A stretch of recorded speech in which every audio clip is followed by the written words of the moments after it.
C'était un jour de marché, il y a 4 mois de cela. Le jour où Marie Houkpatin réalisa que quelque chose n'allait pas chez Lucienne, sa fille de 16 mois. Elle l'emmena à la clinique de la ville de Pobé, au Bénin, où l'on l'informa que sa fille avait contracté la polio. Lucienne avait jusque-là été en parfaite santé, une enfant active, tout comme sa sœur jumelle. Aucune des jumelles n'avait été vaccinée contre la polio. Lucrèce eut simplement de la chance de ne pas être infectée. Lucienne est un des 8 cas de polio rapportés au Bénin au cours des 12 derniers mois. Entre 2003 et 2007, il n'y avait eu aucun cas rapporté, et il semblait que la polio avait été éradiquée du pays. Pourtant, la résurgence du virus sauvage de la polio en Afrique de l'Ouest a initié une large campagne d'immunisation à l'échelle régionale pour les enfants de moins de 5 ans. Dr Suleiman Diallo, représentant d'UNICEF au Bénin. Il s'agit d'une campagne de 4 jours organisée conjointement par 4 pays. Pour le Bénin, nous avons mobilisé 16 700 volontaires pour être capables de toucher 2,7 millions d'enfants. La mise en place d'une approche régionale est notre seule façon de mettre un terme à l'épidémie de polio.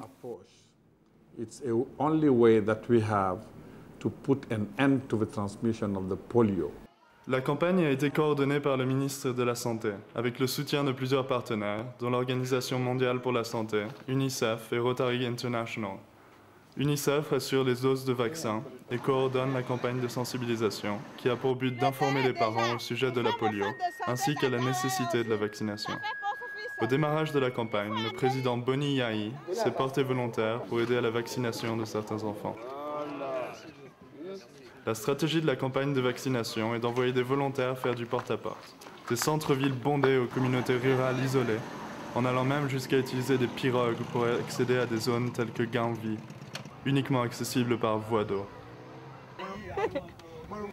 C'est loin d'être une tâche facile pour les volontaires, mais ils s'en acquittent avec un extraordinaire enthousiasme et ténacité. Albert Adigban, volontaire.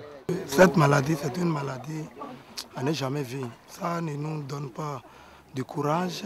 C'est à cause de ça que nous avions décidé de vacciner nos enfants. Les volontaires sont formés pour pouvoir rassurer les parents sur la nécessité de vacciner leurs enfants. La seule résistance que nous espérons rencontrer sera celle des enfants eux-mêmes. Une résistance qui sera facilement surmontée à l'aide d'une main ferme mais tendre.